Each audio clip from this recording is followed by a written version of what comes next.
Why would you save money when they're printing money? This is fake. Everybody who works for dollars, yen, pesos, rupee, this is fake.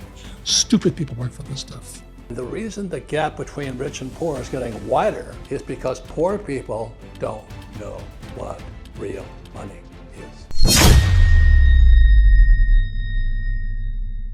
Three kinds of money today that you guys got to be aware of. One is God's money, and God's money is gold and silver. So this is silver, and this is gold. The reason I brought it is most people don't know what it looks like. And then there's government money, which is fiat currency, which is the dollar, the yen, the peso, the euro, the yuan.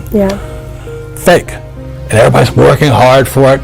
It's like eating fake food or drinking fake water. That's why people are getting sick financially, because they're working for fake money. Okay. And then there's fake assets, which was another part of the fake millennial, the fake generation series. But the reason I brought this here is most people haven't seen it. This here is real silver, plata. Okay. That's what it looks like. And so in 1972, and this here is gold. This is God's money. This is what God's money looks like. The reason I call it God's money is you can't fake it. You know, you can fake it with a fake ETF, like a gold ETF or a silver, which I don't touch because it smells as bad as the guys that printed that crap. You know what I mean? Jesus. But this is real money. So you look at this here. When I first started buying that, that was $1.40. Today, that's $16. And this here is oro, gold. And the reason we brought it in is most people haven't seen or touched. This is real. This is God's money. Why did I say it's God's money? Because it was here when the earth was created. And it'll be here when we're all dead and gone. When you're saving those fake dollars, this will still be here. Or those fake ETFs or those fake stocks. So this here is called the green box. There's 500 of these little tubes like this. 500 coins in here. And this is one, which is worth more. Which one's worth more? The gold. Yeah, this is worth more than all that. Now the reason I say this is because for your generation, this could be the biggest opportunity you'll ever see. I'm not making any commissions on this stuff. Of course. But if you look at what happened with the fake central bank, see, the purpose of the central bank or the Fed or all, you know, the Japanese bank, the Bank of Japan, or the European Central Bank, they pump out fake money.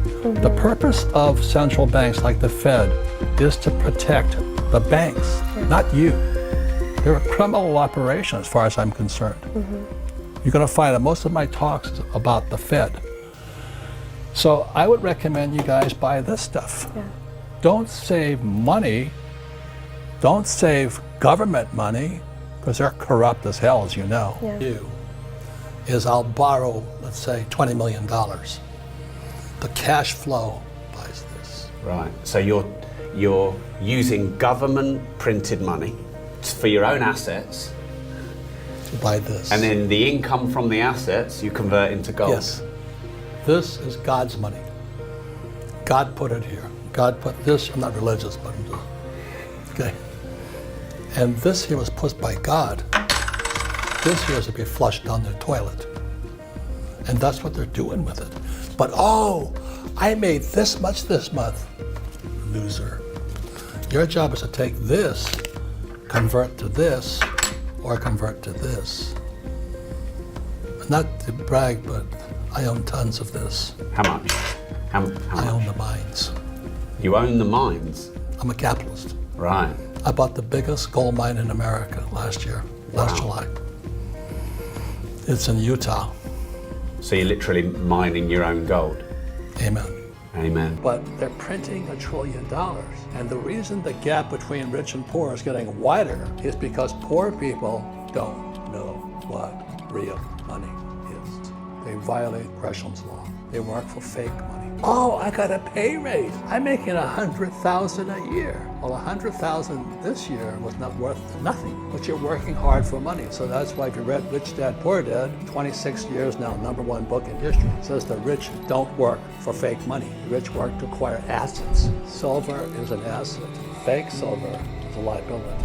And it's as simple as that. Other thing that happens is when they print money, the rich get richer. So when they print money, more fake money comes into the system.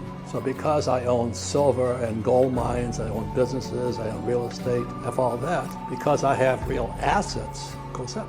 I get richer. We still print too much money. When you print money, the rich get richer because we have real assets, and the poor get poorer because they have fake assets. That's the biggest difference. Money. And what the heck are you working so hard for? Personally, I don't work for the US dollar because it's fake. Since 1971, it's lost 95% of its purchasing power. And yet I hear mothers and fathers say to little Johnny and Susie, now save money, work hard and save money. Are you nuts? Why would you save something that's going down in value? We're asking people this. Are you working hard for fake money?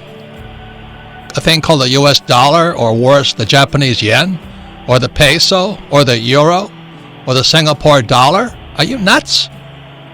They can print as much as they like. Everybody today knows that the Federal Reserve Bank under Bernanke and Yellen and Greenspan, they've never printed as much money as they have. And historically, this has happened throughout every change of empires. The Chinese tried it 4,000 years ago. The Romans tried it, and now the U.S. is trying it. But the difference is this is a global basis. And I still talk to people and says, I'm saving as much money as I can. They're saving paper, fake money that they can print. If you like crypto, study it. Become a student of it. Just like I became a student of gold back in 1972. I'm still studying it. But if you're going to go into crypto, study it. This is my question I'm going to ask both of you. And then when we come back, we'll answer the question. Do you think the US dollar and Bitcoin will be here in 20 years? I know gold will be here. That's why I buy it. I bought another 100 ounces the other day because I know it's going to be here 20 years from now. But I don't know about the US dollar, the yen, especially the yen. Oh my God. Or even stocks and bonds and ETFs. I don't know because it's all paper right now. Why would you save money when they're printing money? That's what happened in 1971 when President Nixon took the dollar off the gold standard. They can print as much as they like. Then they tell you, so that you go to school, you get a job, you become an employee. You pay taxes because you're working for money. Then they tell you to save money. Do you know why they tell you to save money? I don't know.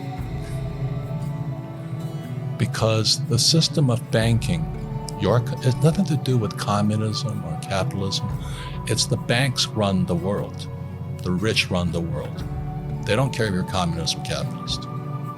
So when you save, let's say you save $1 US or €1 or 1 yen, the banking system can lend out 10. So the entire system is called the fractional reserve system. The fractional reserve system is also printing money. And then they tell you to save money. So they want you to save money so they can lend out your money 10 times. So your dollar became worthless 10 times over. And then they used to pay you 10% interest on your money. Now it's at best 1%. And they're still lending it out 10 times. So that's why you don't save money, is because your money is becoming worth less and less and less and less and less. The banks are getting richer and richer and richer. Then they tax you on that interest they pay you. That 1% interest, if they pay you that much. This is fake. Everybody who works for dollars, yen, pesos, rupee, this is fake. Stupid people work for this stuff. Okay? This is God's money. Okay. Bitcoin's people's money. Okay. This is fake money. Okay. And you guys all been taught to work for this garbage. Yeah. This is toilet paper. Wipe my ass with